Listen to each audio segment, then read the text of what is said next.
Yo, what's going on, guys? Welcome back to a brand new video on the channel. Inside of today's video, we're going to be ranking all of the best brawlers throughout last year. So it's actually going to be at the most broken point. So by the end of the video, you'll know who's the most broken brawler in the entirety of last year. So actually some fun stuff coming up as well. 16 hours time, we'll have the brand new Brawl Pass. So let me know what content you want to see on it. There's a couple of video ideas I can do. Normally I do an not really unboxing it anymore, just maxing out the brand new brawler Mandy.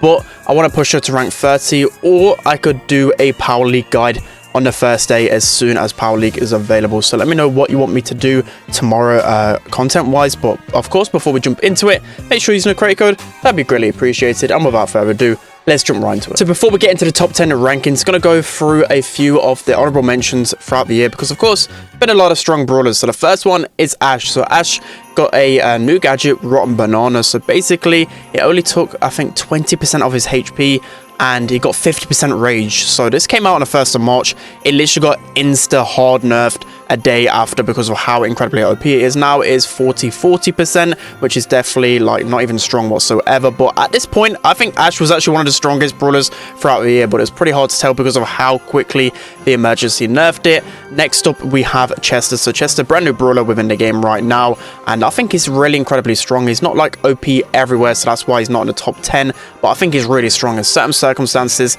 You know, it can be incredibly strong, like dealing like 7k damage up close is definitely very OP. Penny, when she got the initial rework, was so incredibly strong, and definitely one of the best brawlers in the game still right now.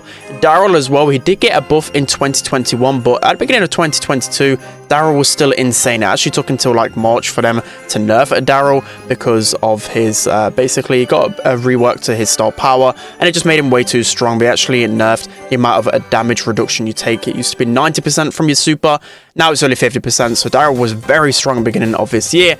And then in the last few, we got Sam. So Sam, of course, everyone knows Sam was so incredibly OP with his hard to recover star power. Used to recover 30%, now only 20, and it used to be so incredibly broken. And then lastly, Poco. Poco just missed out on the list with his damage buff throughout the end of last year.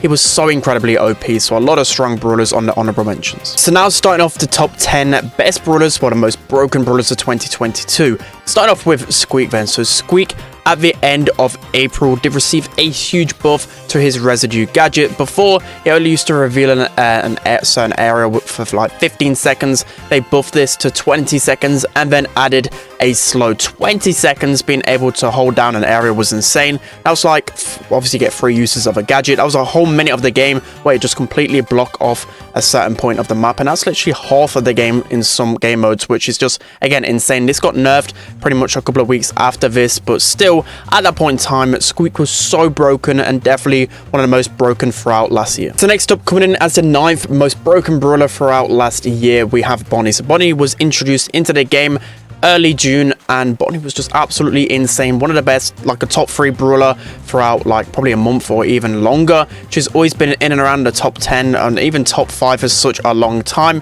and she hasn't really received any major nerfs. The only reason why she's kind of broken off the meta a little bit now is just because of other brawlers kind of power creeping her, but she only received like a small nerf to her HP, and still she was just incredibly insane. It took a while for people to get used to her because of course it was a new mechanic into the game, but with just so much HP in her cannon form, and then a lot of times you can just pick on an opponent, and that meta specifically, there wasn't really a lot of countering Bonnie, so that's why she was just so incredibly broken throughout last year. So next up, as the 8th most broken brawler of last year, we have Carl. So Carl still is one of the best brawlers within the game right now, but for some time, well, for a long time, he was one of the worst brawlers within the game. He always goes through these periods in the game where he's either the best or one of the worst. Right now, I think he's at a really good state, but basically throughout the whole, I think, half of last year, it wasn't the best. But then at the end of June, they increased his projectile speed by 15%, and this just made Carl, again, from one of the worst to one of the best. It doesn't seem like a big buff, but it literally made him crazy OP. You know, pair this with a few other buffs he had as well, like previous in the year, he had like a tile range buff. I think he had like a protected Perrette or damage boost, I can't remember off the top of my head, but yeah, he was just crazy OP, one of the top 3 brawlers for a long time, and ever since then in competitive, he was always one of the most used brawlers in the game. So next up, as the 7th best brawler within last year, we have Janet. So Janet wasn't really the best when initially released at the beginning of May, but then when her second star power came out, the vocal warm-up, it just made her incredibly OP. Like, she isn't the type of brawler where you can just go into games and completely team wipe everyone. She was more of a pretty passive brawler, but at the same time, she was just so easy to play. And one really broken thing about her is that you could actually play one of her gadgets whilst in mid-air, which was insane. It just never allowed the enemy team to heal up. Of course, that eventually got nerfed. She did receive a few more nerfs as well to her super charge rate and also her health, but now still she's a top 10 brawler, and definitely when she was first released after that second star power, she was just absolutely insane. So next up, as the 6th most broken brawler of last year, we have Otis. So you could make a case for all of these next 6 brawlers to be literally the best of last year, but Otis, insane when he did receive his buff. But of course, at the beginning of July, he was one of the worst brawlers when he was first released. He didn't have his second star power, and he just really didn't do any damage. He just felt so incredibly weak. One of the worst chromatics, I think, upon release I've ever seen. But then, of course, it took a few buffs for him. Of course, that second star power really helped him out, but mid-September is where the big buffs came in. So the first one, increase in damage. Of course, it's really going to help him out in 1v1s, but the big one was with his super. So they added a little bit of damage, a little bit of poison over time, but it allowed him also to recharge his super from his super already, if you get what I mean. So basically, it allowed him to cycle supers so much quicker, and Otis within competitive, ever since that buff, was like the most picked brawler easily. So for a good couple of months now, Otis has been probably the best brawler within the game. So next up, as the 5th best brawler of last year, we have Fang. So it actually doesn't feel like Fang was released in 2022. I thought it was 2021. It's been kind of a wild year in terms of Brawl Stars, but Fang, you guys know how insane Fang was because of that star power, which allowed you to get another super off of killing pets. That was the big thing with Fang, which just made him insane, is that you could literally, for example, super onto a Tara pet. Of course, that super would kill the pet, but then you get your super back. So what you could basically do, you get your super once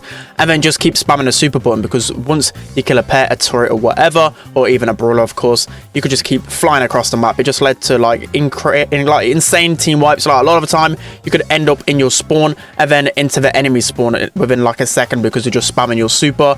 But of course, beginning of the year, it was pretty decent. You know, you also got his gadget, which was a stun, which was pretty strong as well. But within the end of April, he received like 4 or 5 nerfs, which really did hurt him, especially to that star power. And then in turn, Fang's just been a decent brawler, but back when he was first released, he was insanely broken. So next up, as the 4th best brawler of 2022, we have Surge. So Surge, when he got reworked, a lot of people thought it was going to be a huge nerf to him. I was one of the few people that thought Surge would be absolutely insane, and boy was he completely broken when that update dropped. So around the end of April, he had a big rework. So before he used to have a teleport gadget, which, rest in peace, it actually used to be one of the most fun gadgets within the game, but of course, it just made Surge so reliable, well, so dependent on that gadget. So of course, they had to rework him. So now, of course, with his super, you can jump by, I think, about 3 tiles or so over walls as well. But when it was first released, basically, when you landed on top of an enemy, it basically count as a full shot. So what you could do, you could jump on an opponent, and then you'd only need 2 pieces of ammo, and then you'd have another super. So it just led to you chaining your super so frequently.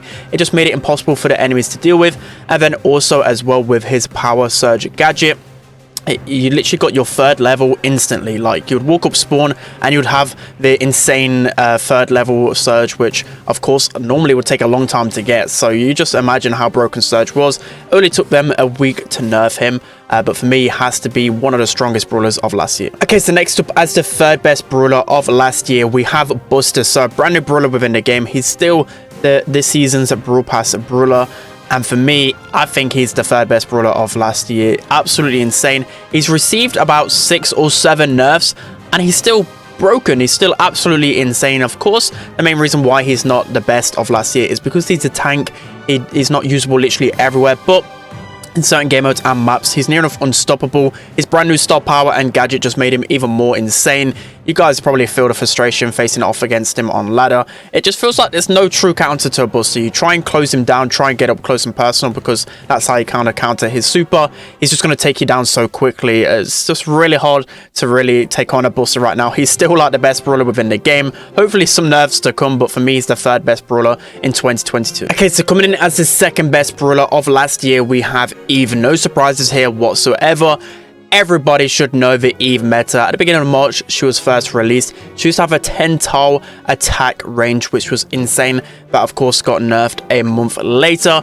But then also, straight after that, they released her Happy Surprise Star Power. So this star power, of course, still in the game right now, but it didn't have that 5-second kind of cooldown. Every single time you hit an opponent, a hatchling would spawn on top of them. It just led to the games being so toxic. It also only took 7 hits to get her super. Now it takes 9, so of course they did nerf that. They also nerfed her main projectile speed, her damage, her HP, lots of things being nerfed about her, but in her form when she was, of course, like first release, she was so insane. Like, she literally had the range of Piper and other brawlers. Of course, she could float across water, which itself is such a broken mechanic. Hatchlings just made it so whenever they were close to you, you had to waste ammo on them, and of course we know from Mr. P metas how annoying that is to face off against. Just everything about her was so insane, so of course she got like 6 or 7 nerfs, and just being a ranged brawler just makes it even harder to counter, right? Because not only can she outrange you, she can out damage you, she can just waste your ammo, get close and personal with you, like loads of annoying things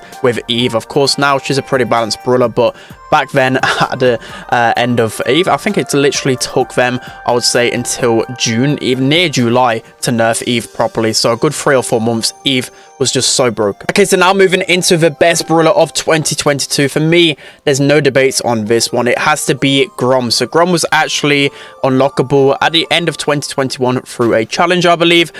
But it doesn't really matter about when he was first unlocked, because for a good 3 months, I think up until the beginning of March, Grom just completely wrecked the meta. He was probably one of the most broken throwers of all time, probably outside of Sprout. It was just so incredibly OP. So if you missed it, you'll see by the gameplay how strong he was. You could basically just auto aim in front of you and his attacks would just instantly explode. And for a brawler like Grom, who had such incredible range, was just so OP. You would think brawlers like Mortis, Buzz, all of these assassin brawlers would be able to counter a thrower pretty easily.